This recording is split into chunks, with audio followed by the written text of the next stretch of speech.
Welcome to One Little Spice, the Disney food podcast that isn't afraid to send you into the taste lab.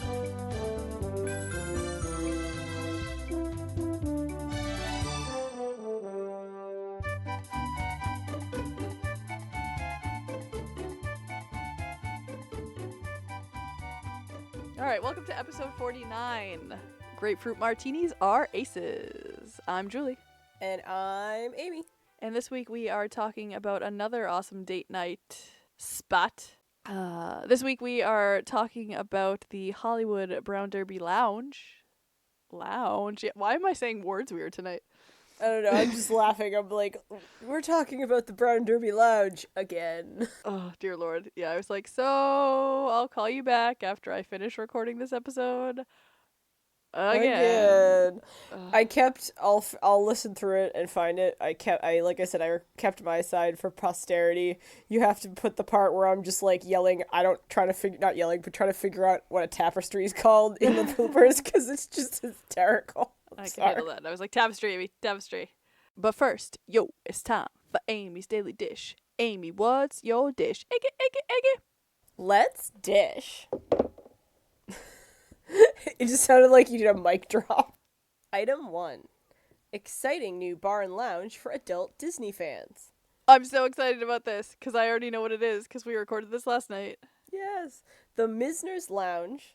The Meisner's Lounge and the Commander's Porter at the Grand Floridian are being closed and reimagined with a live-action Beauty and the Beast theme. It will be a bar and lounge area. The centerpiece will be the glowing chandelier above the bar that takes inspiration, not insertion, from Belle's gold ball gown with touches inspired by the Enchanted Rose.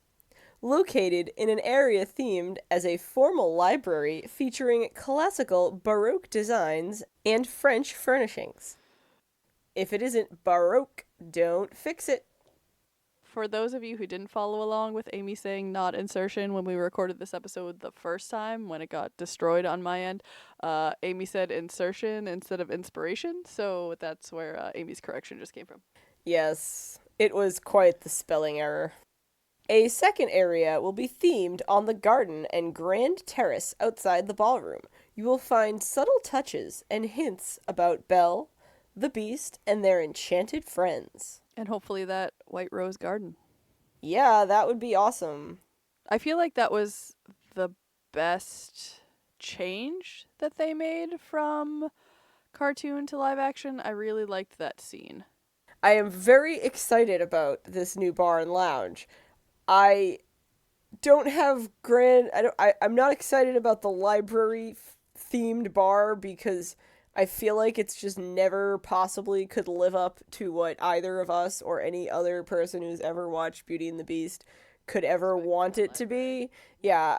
Also, I saw the Beauty and the Beast library made out of Legos, and I feel like even the Lego Beauty and the Beast library far surpasses what they'll do with this bar. I really hope that we're wrong. Yeah, me too. It's absolutely incredible. But if you go into things with low expectations, like Aladdin, you won't be disappointed. Have you seen Aladdin yet? I have not. I'm assuming you did not like it. No, I loved it. It was amazing. I said when you go in with low expectations, it's amazing. I really hope that the lounge will be just wonderful and comfortable, and so they did a really excellent job in the 2-foot by 20-foot space that they created, the Grand Terrace outside the ballroom in Be Our Guest.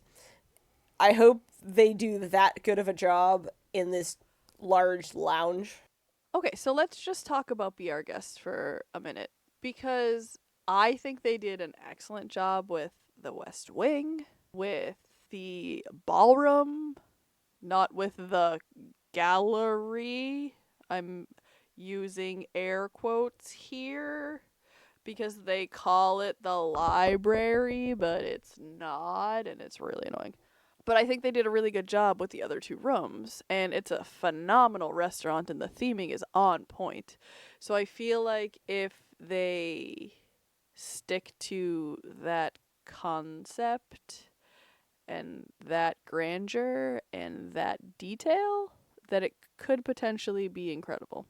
Yes, I agree. That is what I'm As long hoping as it's for. actually a library and not a gallery. I'm hoping for real books, even though I think we talked about before, when we talked about this in the past, how we don't think that they will be books you can touch or books you can actually, like, look at. But I'm hoping that they'll be real books. And I think it's also like the Skipper's Canteen. There's that hallway that's literally a library of books. And while they may not be actual books, they look like books. And I'm cool that I can't touch them.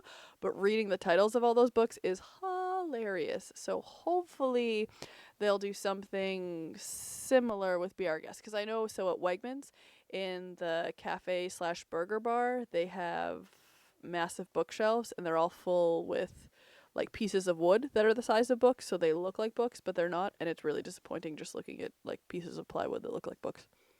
Yeah, if as long as they look like they are real books, I'll be happy. If they are, say, like touchable walls that like feel like they're books but are clearly not books, that's not okay. Like it could possibly be okay. I don't know, but like a molding piece that just like is a shelf of books all like molded into one chunk of wood. If they are like the Skipper's Canteen little exactly. library section, that's fantastic. Yeah, exactly. That's I was agreeing with that and agreeing with how disappointing the Wegmans ones sound. Yeah, I'll take a picture for you sometime. Mm-hmm. Item 2. Item 2. Well, duh, Star Wars Land is open in Disneyland. Let's talk about it. I am so jealous that I'm not there. I am too. We're all jealous. We are. We're all jealous of Nick and Jillian, who are there in like 11 days. Oh my god, they really are there in 11 days. So Jason and I watched the Galaxy's Edge dedication that was streaming the other night, and it was absolutely incredible, and I think I cried like 14 times.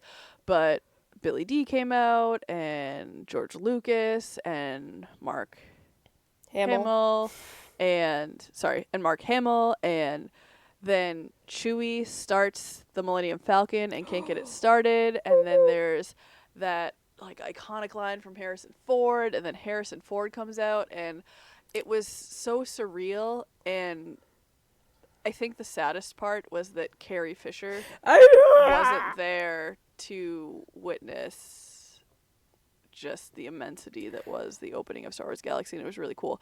They finally get the Millennium Falcon started, and then there's fireworks behind it, and there's this huge show, and then the wall drops, and boom, Galaxy's Edge is open. So I haven't sat and watched it yet, but I plan to. Still? I was very busy. I haven't sat and watched it yet, but right as you were talking about, and Billy D. Williams is there, and Chewie, and all that, and you're like, and Han Solo, and you're like, you know the problem, and I was like, I knew you were going to say Carrie Fisher, and I'm just like, oh my god, she would have absolutely loved it. She would have just been like all excited and all over the place. Now I'm sad. It was really hilarious because Billy D came out, and during his little spiel, he was like, and you know, I was the original owner of the Millennium Falcon. It was really great.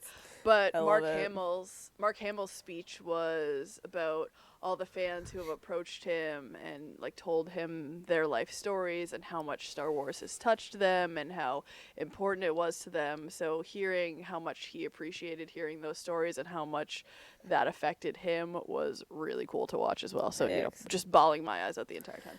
Oh yeah, it sounds it.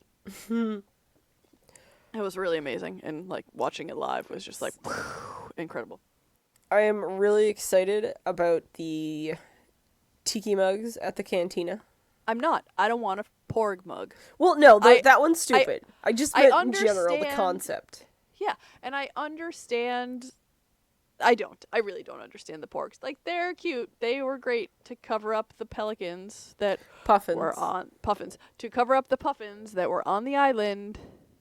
But like, do we have a porg coffee mug? Do we really need a porg tiki mug? I feel like there were so many better options that they could have come up with for this mug. I absolutely agree with that. I would have preferred an Ewok. Yeah, an Ewok would have Something made classic. Sense. R2-D2, even a BB-8, literally anything but a porg. A Chewie mug, a lightsaber mug that's just the staff of a lightsaber. Like, how freaking the hilt? Hilt. the hilt of a lightsaber. Like, how incredible would that be? Amazing. I feel like they dropped the ball with the pork. Everything else is amazing. The coasters at Olga's Cantina are phenomenal. Literally everything else is amazing except the pork tiki mug. Oh, I agree. That's not the one I'm excited about. I would think that one of the reasons they made it porg is to make it so that younger kids who are borderline obsessed with porgs could order alcoholic beverages as shaped as porg. Mom, I want the porg mug. Dad, I want the porg mug. Now Mom and Dad have to order an alcoholic beverage to get a porg mug. I mean, yeah, but... Oh, no, I agree. I'm just like putting... Control your children. Agree. I'm just kidding. Sorry. So which mug are you excited about? I am excited about the other two. Because we all know that Julie's not excited about the porg mug. So let's hear about the ones that we're excited about. So the Endor mug is the Battle of Endor on the mug. That's really amazing. It is... it looks incredible. They did such a good job with it. Yes, it is compositionally, as we discussed the first time we tried to record this, like a tapestry. And like a tapestry, because Amy knows what that is now. Yeah, well, I knew what it was before. I just couldn't think of the word. What it was called. But yes, it was laid out like a tapestry, and you see the Death Star, and it's not just like, ooh, the Death Star. It's like the second one that's all like not finished, and you have to. Oh, it's just trying to rebuild yes, after the damage. It's just super exciting, and I think it makes a really awesome concept for a tiki mug. And the Rancor, is that right? What am I saying? Mm-hmm. Yeah, Rancor tooth beer flight set I am just super excited about. It's a little table that it looks like it's made out of wood. Or it's supposed to look like it's made out of wood. It's either made out of ceramic or plastic. I'm pretty sure it's plastic. Because that would be really heavy in ceramic. And then it has the 4 Rancor horns that make up the flight, and they sit in little holes, and it's just so cool, and I'm so excited to get one. I must have one someday. I'll buy you one. Yay! I don't know if I'll be there before you. I mean, I assume. Yeah. I mean, I'll at least be there with you, and then you can buy your own, because I don't want to ship that back to you. That'll cost lots of money. Be a pain. Yeah, no. But yeah, there's a Rancor horn, and then, yeah, that's the only 2.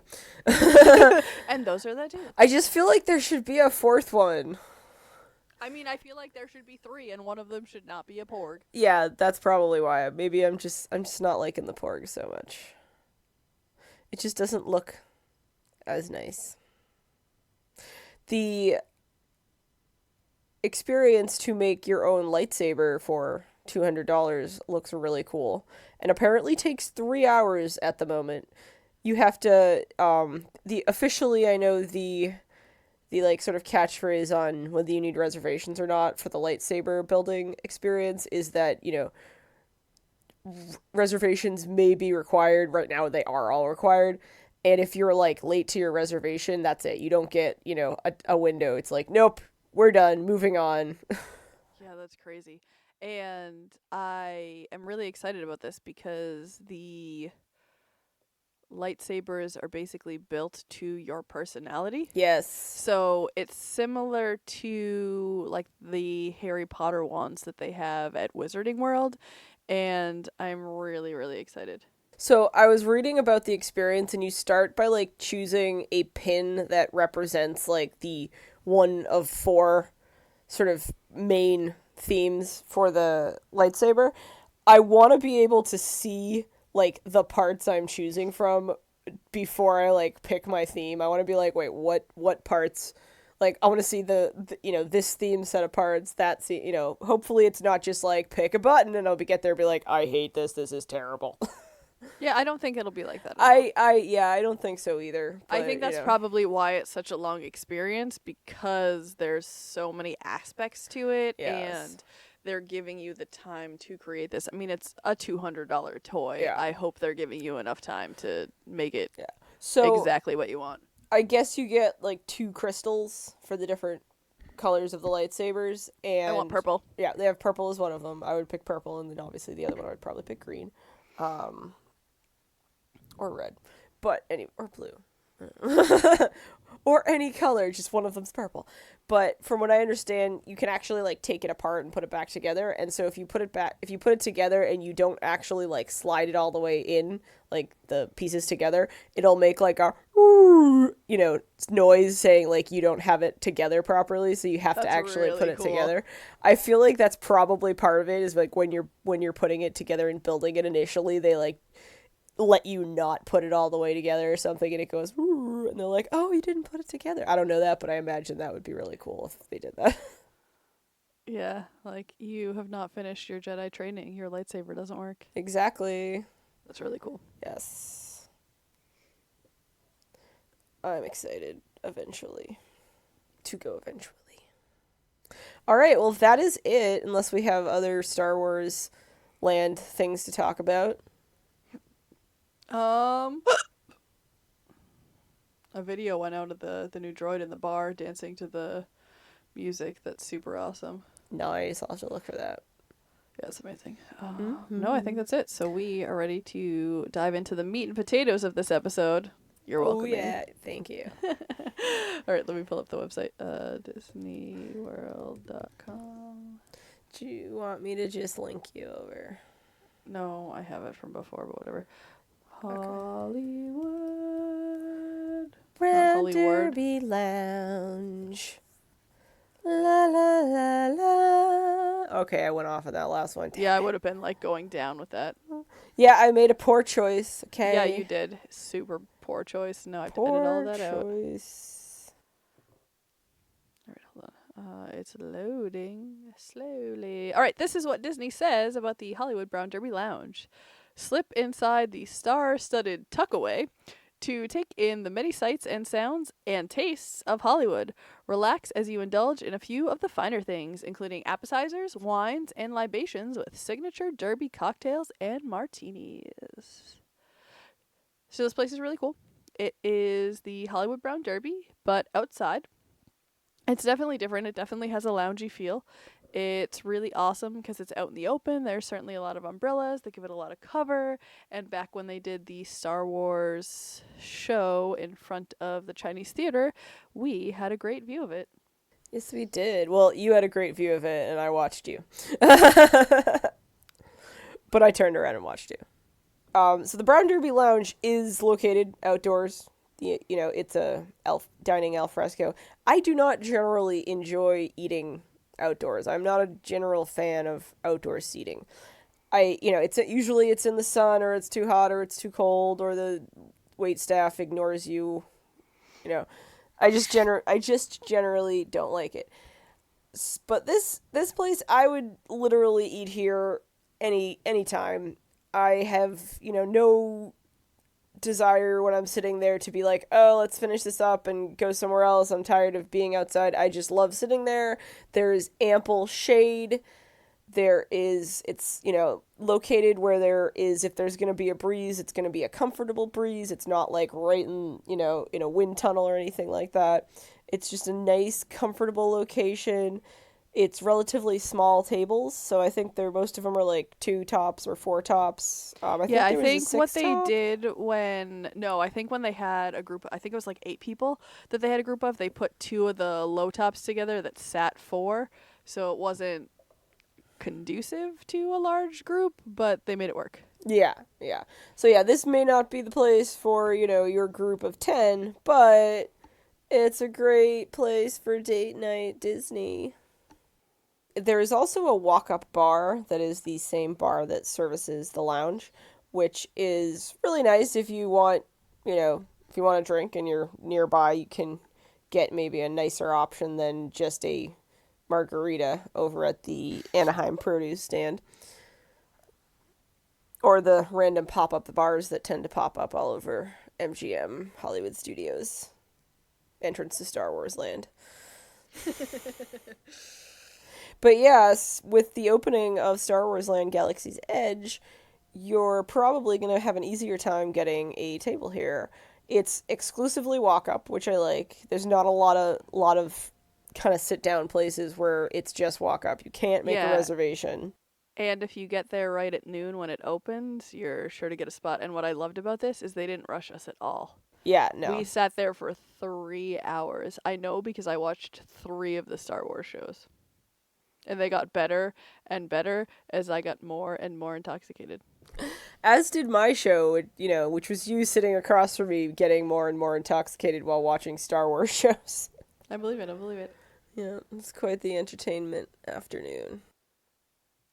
All right, so let us start talking about the amazing food that they have here. So they have small plates.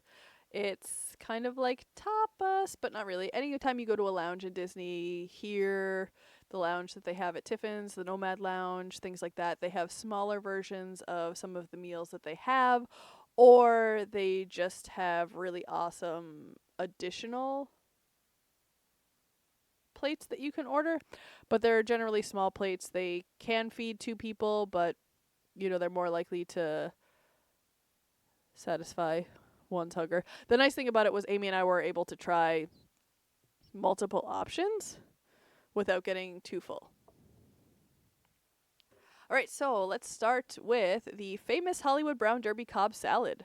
Oh, I love this Cobb salad. It's the Cobb Salad that ruined Cobb Salads for Amy forever. Yeah, I used to order Cobb salads Try regularly saying that enough. 10 times fast. I used to order Cobb salads. No. The Cobb Salad that ruined Cobb Salad for Amy Oh, forever. the Cobb salad ruined Cobb salads for Amy forever. The Cobb salad ruined Cobb salads for I only couldn't get this. Amy couldn't even say it twice. I was pulling my hand up from like underneath my blanket. I'm sorry. Do you see what's happening right now? My chair just broke. Oh my god, let me. Oh gee. Okay, so as soon as I flipped over to back to Skype because I couldn't see Skype, it was like for a brief instance it was an image of you before your chair broke, and then so all of a sudden it was like. Doo. All right.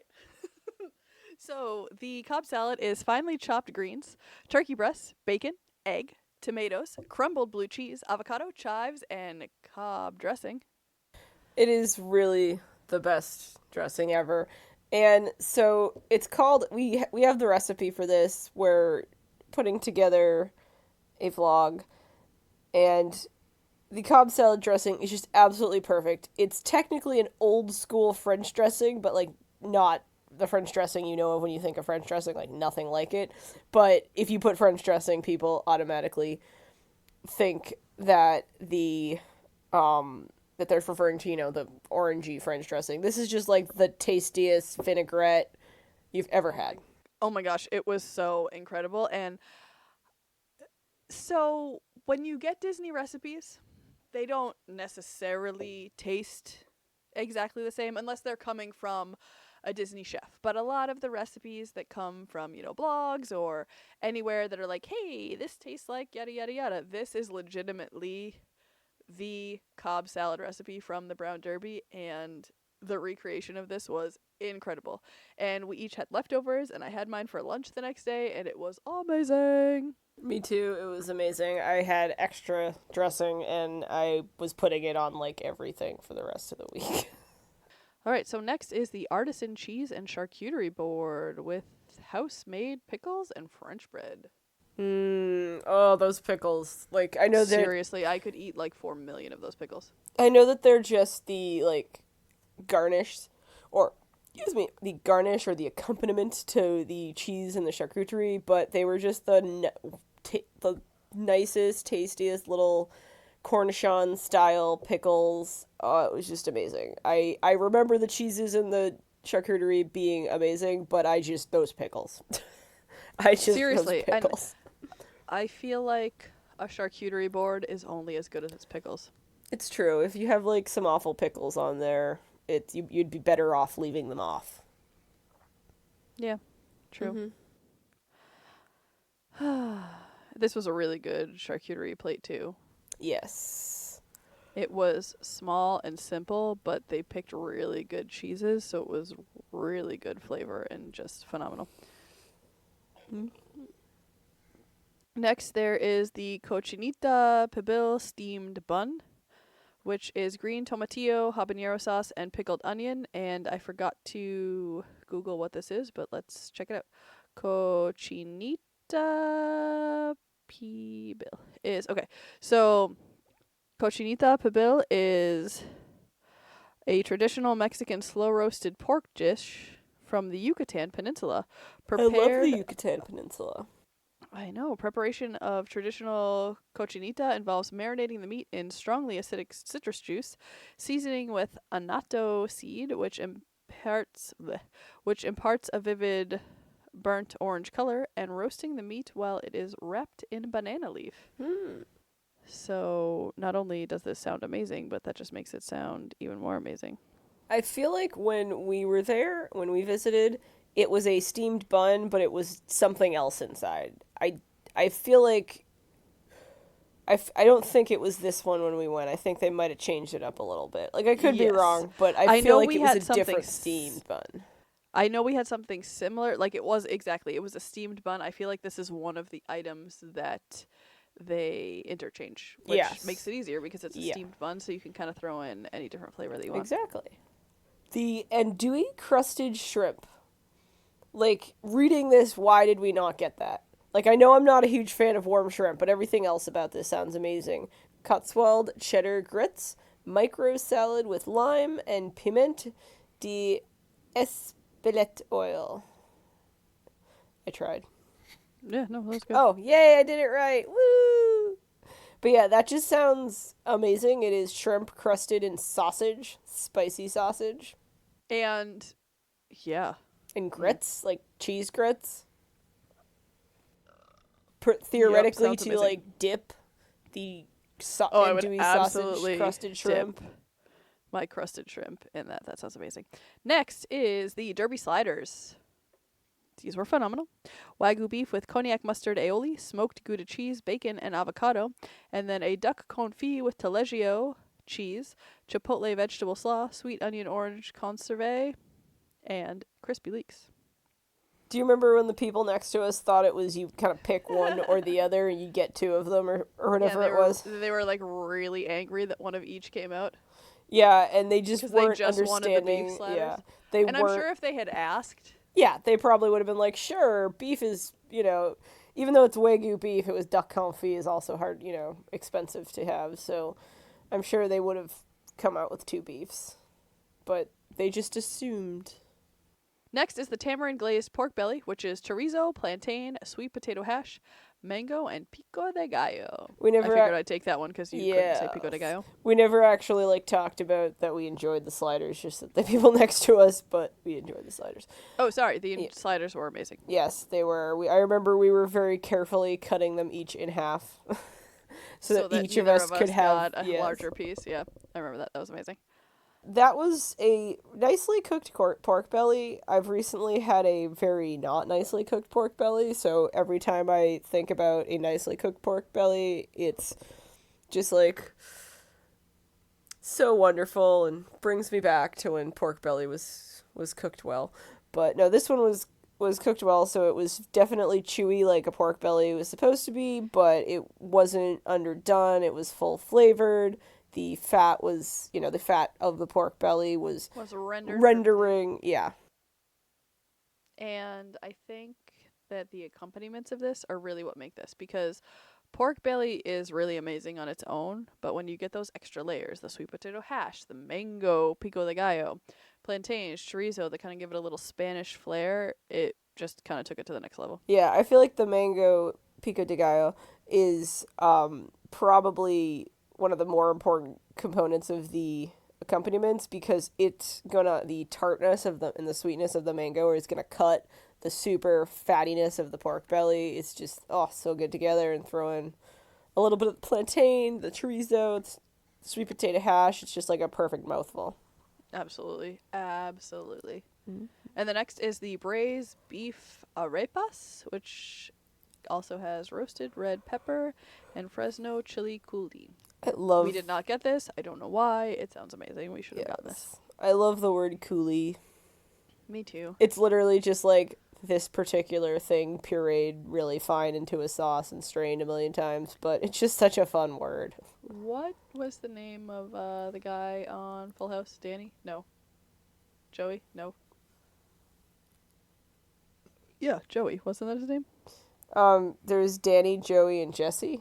Yeah, Joey. What was his real name? Dave Coulier. Yeah, that's what Cooley always remembers. All right, Next are the dessert trios. So these are really adorable and really delicious and a really great sampling of each of these flavors. If you want a larger portion, you can ask. They do offer them. But the minis are lemon cheesecake, which is white chocolate cream and local blueberries, which is served with white chocolate cream and local blueberries. The cappuccino brulee, which, OMG, sounds phenomenal. It does. This next one, though, just sounds next level, I think, because of the accompaniments.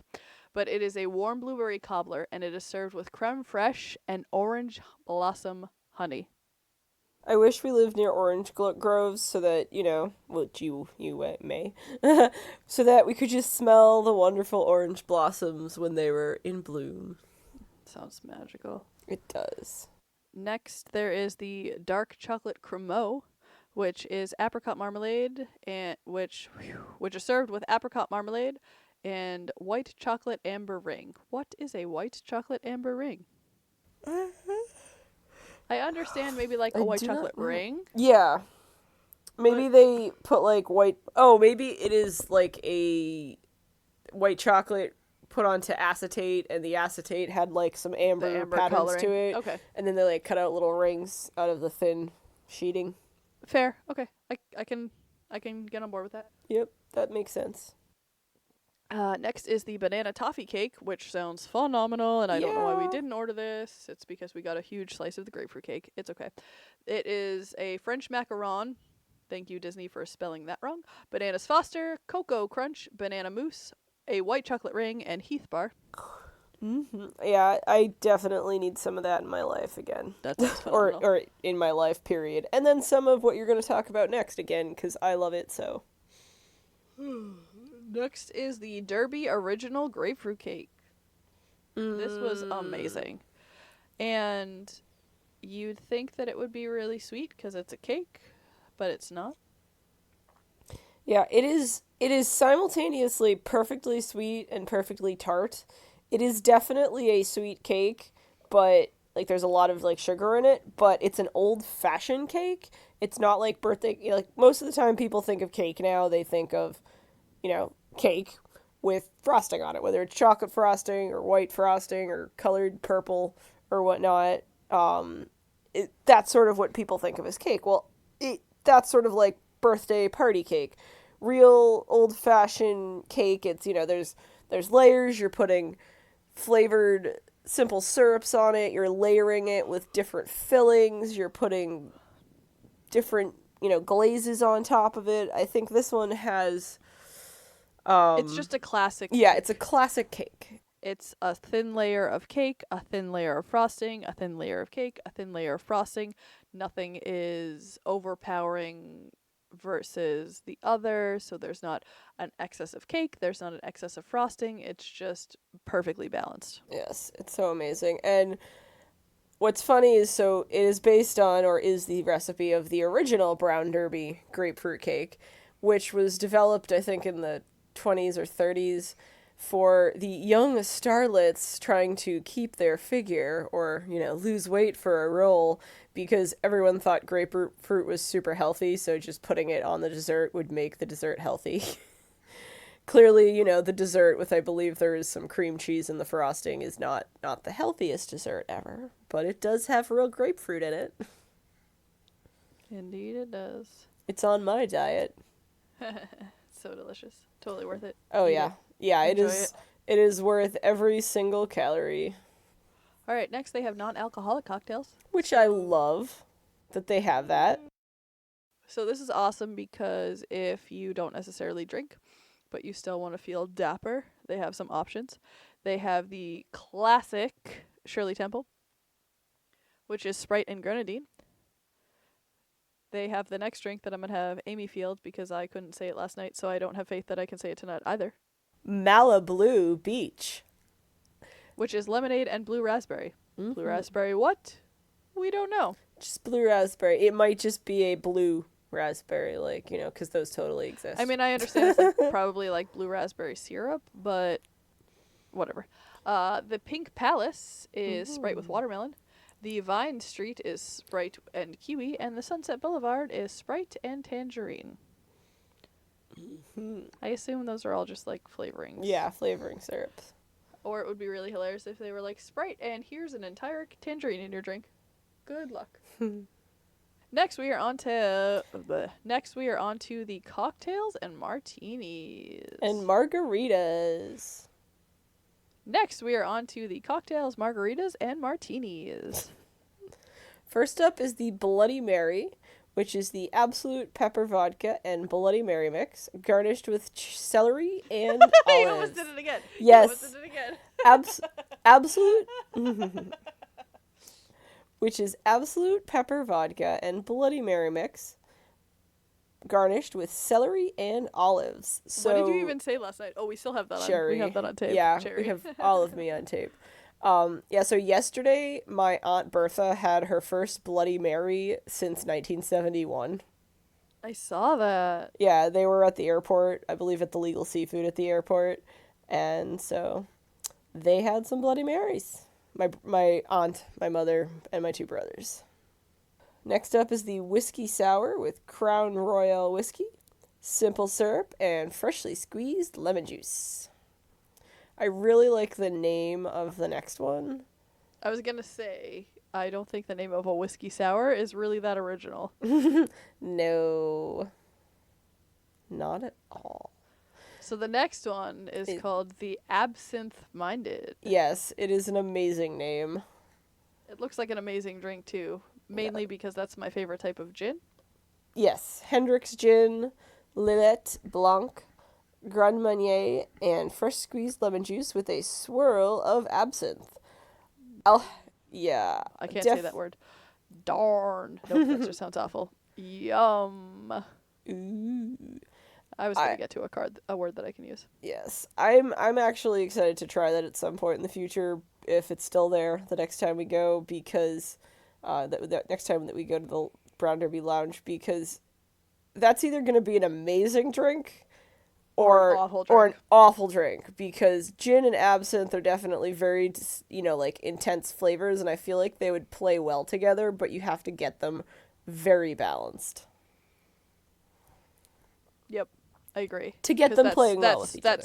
That swirl of absinthe, Yeah. I feel like there needs to be enough of it that you can see it and taste it, but if it's too much, it overpowers everything else in that drink. Yeah, exactly. And where they're just saying a swirl of absinthe, it's absinthe. It's not necessarily like a super high end absinthe, so it's going to be a little more intense. So they want to make sure it's just the right amount. Next up is the Queen or Dowager Princess of Genovia's favorite drink, the Sidecar. And if you're saying, what do you mean the Dowager Princess of Genovia? She's Queen Clarice is the queen. Well, in the books, it's a principality, and in the books, she was the Dowager Princess because because she was no longer the actual Princess of Genovia because her husband died, and that's where the word dowager comes in. I'm gonna let you try and say this one again because it really made me laugh when you tried to pronounce this word last night. So I'm gonna see if you can do it again. Where was I? Oh yes.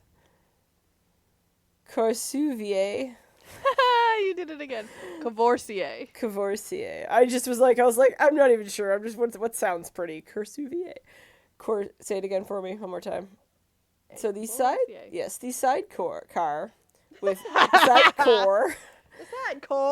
with Courvoisier VSOP cognac, Cointreau. Let's say that again. You squeaked. I made my way down. I don't know how that happened. I just started sliding. Courvoisier VSOP cognac, Cointreau, and a splash of sweet and sour with a sugared rim.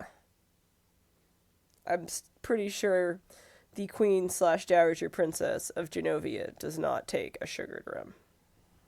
I doubt it, but yum. Oh yeah, no, it sounds good. That's like a recipe for a hangover right there with that sugared rim. Yeah, definitely. Definitely. Next is the Hollywood Manhattan, which is Palm Ridge Reserve whiskey and Antica Carpano sweet vermouth, garnished with Luxardo cherries. The best cherries. I love those cherries. One of these days I'll Remember? actually buy a jar. Yes. Do you remember when we went to Coral Reef and you ordered a drink and you only ordered it for the Luxardo cherries and then they didn't have Luxardo cherries? Yes, I remember I felt like so awful and I'm just like, so, okay, I'll level with you. I really ordered this specific drink because it came with Luxardo cherries and they're like, oh, we're all out. And I'm like, I really don't want this drink if it doesn't have Luxardo cherries. And I was like, I'll look at it at the menu again. And I didn't end up ordering a drink after that because I just wasn't feeling it. I was so disappointed. And I've actually had, I don't know if I've ever had the drink I ordered, but there's like two drinks in the general like Disney drink menu, Disney restaurant drink menu with Luxardo cherries. And the ones that I've had have always been really good, in addition to having the awesome cherries. But I just couldn't do it without the cherries. I don't blame you. It wasn't that inspiring of a drink. Yeah. To eat without. Yeah, and it's like Bloody Mary without, without celery. It's just not right. Just not right. It's true. It's true. Next is the Gin Mule, which is Nolet Silver Dry Gin, Fever Tree Ginger Beer, and fresh lime juice and mint leaves. Okay. Next is Hold on, we didn't even talk about the Gin Mule. It sounds delicious. It's a mule. It's made with gin. It sounds amazing. Fever Tree Ginger Beer. It's got fresh lime and hopefully fresh mint leaves because, dried mint leaves in a beverage doesn't sound like a good idea. Next up is the Purity Collins with Purity Vodka, simple syrup, fresh squeezed lemon, and club soda. I want to know is it the Purity Collins the Purity Vodka version of a Tom Collins? I can't remember what's in a Tom Collins. Let's look it up. I've got an app for that. Yeah, lemon juice, sugar, carbonated water. Yeah, so that's what that is. So it's gin, lemon juice, sugar, and carbonated water. So it's the vodka version of that. Nice. Like the gin version. Nice. Nice. The classic margarita is up next, and I'm going to let you take that one and pretend I didn't say that. Yeah, I guess I'm going to take all of these. All right, next we have the classic margarita, which is Jose Cuervo Tradicional Reposado Tequila with Cointreau lime juice and sweet and sour with Grand Marnier float. With a Grand Marnier float. Next is the blood orange margarita, which also has Jose Cuervo Tradicional Reposado Tequila, Salerno blood orange liqueur, X-Fusion liqueur, and sweet and sour. Then there is the pomegranate margarita, which also has Jose Cuervo. Jose Cuervo Tradicional Reposado Tequila, stirrings, pomegranate liqueur, and sweet and sour. So those are the margaritas. And then there is the classic gin martini, which is Nolet's gin and a dry vermouth. It's a good martini. And the classic vodka martini, which is Purity Vodka and dry vermouth. It's a vodka martini. I don't like vermouth in my martini unless Amy is making it for me. I'm magic. I prefer my Hendrick's gin straight with a lime twist, shaken a bit. Mm-hmm. Next is the pomegranate martini with absolute citron, stirrings, pomegranate liqueur, and cranberry juice. The spiked sangria, white version, which is white wine blended with peach schnapps, fruit juice, and fresh fruit, topped with Sprite. Why is it topped with Sprite? There's no need for the Sprite.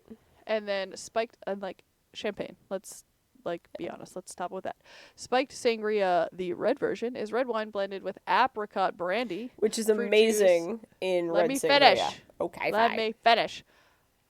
Red wine blended with apricot brandy, fruit juices, and fresh fruit, topped with Sprite.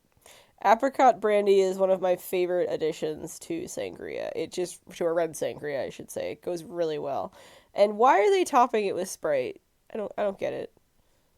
Admittedly, my Beso del Sol sangria I have at home, I've been cutting with seltzer just to be ingesting less sugar and not have a hangover.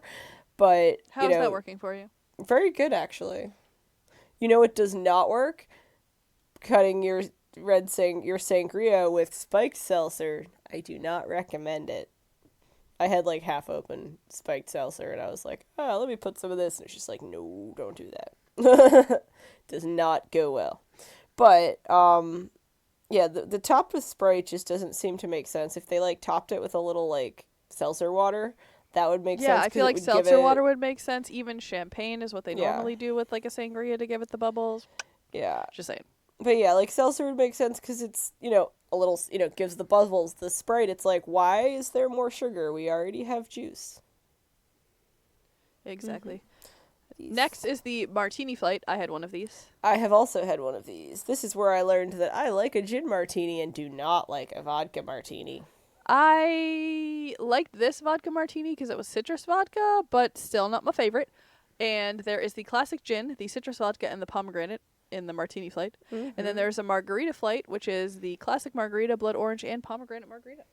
So one time I was hanging out with Amanda, and I think we were at like the Macaroni Grill, and I was referring to Epcot in Mexico, in the Mexican, I was referring to the Mexico Pavilion in Epcot, and I actually said to Amanda, I was like, oh, what, Amanda, what they have, how they have like flights of stuff, or actually, no, how did I say this? I can't think how I worded it. Well, you know what, I was going to say, you should just take it out from the other one. No, I'm kidding. And I was like, hey, Amanda, you know what they have flights of in Mexico? And she's just like, stairs. And I'm like, I was like, yes, they have flights of stairs in Mexico, but I was talking about flights of margaritas. And it was, Amanda does deadpan really well sometimes.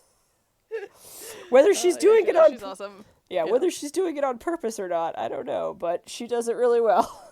So they have wines by the glass, which is a 5-ounce pour, and they do have a few international wines, which is really nice. And they have the Fairy Tale Celebration QV. So if you are toasting and need a toasting champagne or sparkling wine, they've got you covered.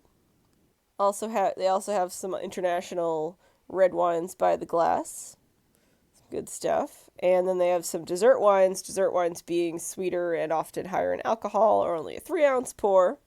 And then a selection of premium ales and beers. I think my favorite one is the Crooked Can Mr. Tractor beer. I know, that sounds funny. I've not come across that one except on this list here. It's true. I don't know what it is. I don't know what it tastes like, but I want to try it. They've got a hard cider, which is always nice to see. And Ace Joker hard cider. Yeah, and then they've got Schafferhofer grapefruit, which I always enjoy, but I don't and really... La Fin du Monde, that you know what that means now, right? Yes, the end of the world. You are welcome. Thank you. And then Yingling, because for some reason Yingling is everywhere now. And then they've got a Scotch and bourbon. And they've got a Scotch and bourbon menu, and they've got some really nice scotches on here, as well as some more, base entry level. Good stuff. Yep, they sound amazing. I would definitely try at least a few of these. Yes. Be like, I'll just try all 5. No. Yeah. Roll me out of here. Yes. Let's do it. Mm-hmm. I think if we each have one of those 2-ounce pours, then we'll be good. Oh, yeah, if we each have one. But yeah, it's a really nice place to just relax, take your time. I feel like for, say, a in-park Disney date day for, say, mom and dad with the kids, the kids are a little older, old enough to be running around the parks by themselves. Maybe they're off doing Star Wars Land in their, waiting in all the lines, and you guys wanted to relax, or, the mom and dad wanted to relax. Here we go. We have a nice place where they can relax, and it's centrally located in the parks, and it's outdoors, so it's kind of an easy way to have a nice relaxing date night or date day, and the kids still be able to pop up and tell you where they're going and all that, and but of course people have cell phones now, so that's probably not something they need to do. It's a great little spot, and whether you're there with the kids and just trying to take a break from them, or you're just there on an actual, date, or just, the two of you. It's a nice, comfortable spot. You can do some great people watching. If there's shows going on, you can catch a, fun view of the shows. And it's just soak up MGM. The MGM that was. The entrance to Star Wars Land. It is now the entrance to Star Wars, or will be. Sorry, the entrance to Galaxy's Edge. Yes, that is what it's actually called. Better known as Star Wars Land. Correct. So this place is awesome. We super love it. It was absolutely amazing. I think we have a story to tell. So we went there and they had a little bit of entertainment walking around. Oh, He was yes. really cool. He was like super dapper and like up and coming actor, and was like, "Hey, yeah, I'm in a new film, yada yada yada. Here's some money," and like handed us like a $500 bill. I still have that $500 bill in my wallet. I have mine too, and it was really cute and really fun, and he was really great, and he was really interactive with everyone. He was sitting at the tables. It really brought an extra awesome layer to hanging out at the Brown Derby Lounge. And then we went to the Hoop-Dee-Doo review that night, and he was the Hoop-Dee-Doo reviewer. Yeah, no, it was really funny. I was like, "Oh my God, Julie, it's him from today." Oh, it was very exciting. It's like, it was really awesome. I was like, "Oh my God, he really did get his big break." Yes, he did. Side note, I do love the Hoop-Dee-Doo review. It's wonderful, campy humor. So I do have some exciting news. I am starting a new podcast with my co-host, Jason. It is also a Disney podcast, but it is an adult podcast. So it is an unfiltered view of amazing things that are happening in the Disney park. So definitely check it out. It's called F Yeah Disney. So you can find us on Instagram at FYeah_Disney. Our first episode has launched, so you can definitely check that out. The link will be in the bio of our Instagram. And I hope you take a listen, because it's a really fun time. We have some really great back and forth, and it's really fun. So we do have a fan favorite food. Woo! For this week. It comes from Rebecca Hodge. She said, "So I have realized that I've never given you my Disney food memory. When I was about 3 or 4, my parents and I went to Walt Disney World for the first time. I was super little and don't remember the whole trip, but I do remember the food, and not just any food. Cinderella's royal table for breakfast. I got to meet Cinderella, my favorite Disney princess, along with Peter Pan and Wendy, who hung out with me and talked about Neverland. I have no idea if I had pancakes or eggs or bacon, but I do remember the butter. It was shaped like Mickey's head, and it blew my little toddler mind. I remember wanting to eat it right off the little tiny butter plate, but my mom told me I couldn't do that. I am so thankful for pictures of that trip that helped to bring back real memories of meeting the characters, riding Dumbo with my mom, her favorite Disney ride, getting on the monorail for the first time, and escaping a Florida pop-up rain shower by buying a yellow poncho with Mickey's face on the front. Disney is one of my earliest childhood memories, and I have so much appreciation for being able to experience that magic at such a young age. Listening to you gush over your love of Disney and your appreciation and passion for its culinary exploits warms my soul and keeps me in a constant Disney mood. Keep up the great work, ladies. You have no idea how truly magical your show is to everyone who listens." Well, now I'm crying. I know, me too. A little tearing up a little bit over here. Thank you so much, Rebecca, for that awesome fan favorite food. If you'd like to share your fan favorite food with us, please share it with us to our email, onelittlespice@gmail.com. You can also share it as a direct message to any of our social media. You can follow us on Instagram at @1_little_spice. On Instagram, we are at @1littlespice. On Facebook, you can search One Little Spice. Make sure you like our page and join our group so that you can continue the Disney conversation after the podcast is over. We are on Patreon. You can support us on Patreon by becoming a patron. We have some really awesome exclusives there, such as the Magical Snack Corner and a really awesome button pack. By going to www.patreon.com/onelittlespice, you can become a patron and support us. By supporting us, you will help us be able to bring you even more Disney food content even more often.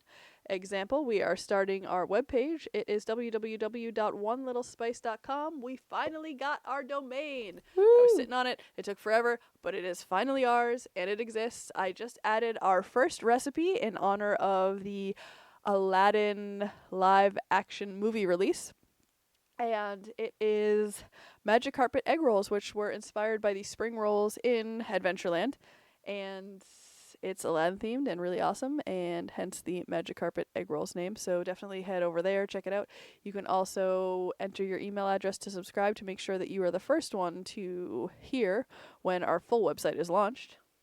We are on TeePublic. On TeePublic is where you can get all of our merchandise. We have t-shirts and sweatshirts and mugs and stickers and all sorts of awesome stuff. So the link is in the description of this episode, but you can also head over to teepublic.com and search One Little Spice, and we are the first ones to pop up there. We are on YouTube as well, and we are the Taste Lab, so make sure you head over there and subscribe to our channel so that you will get all the latest updates on our vlogs. Right now we have the Le Cellier cheddar cheese soup as well as the 7 vegetable terrine from Ackerish House. These videos are our way of helping you bring even more Disney magic into your kitchen. Thank you so much for listening, and just remember, every recipe starts with one little spice. Item 1. Item 1. Item 1. Hey there, listeners. I got something coming up for you, and I like to call it Item 1. The Cobb Salad that ruined Cobb Salads for Amy forever. The Cobb Salad that ruined Cobb Salads for Amy forever. The Cobb Salad that ruined Cobb Salads for Amy forever.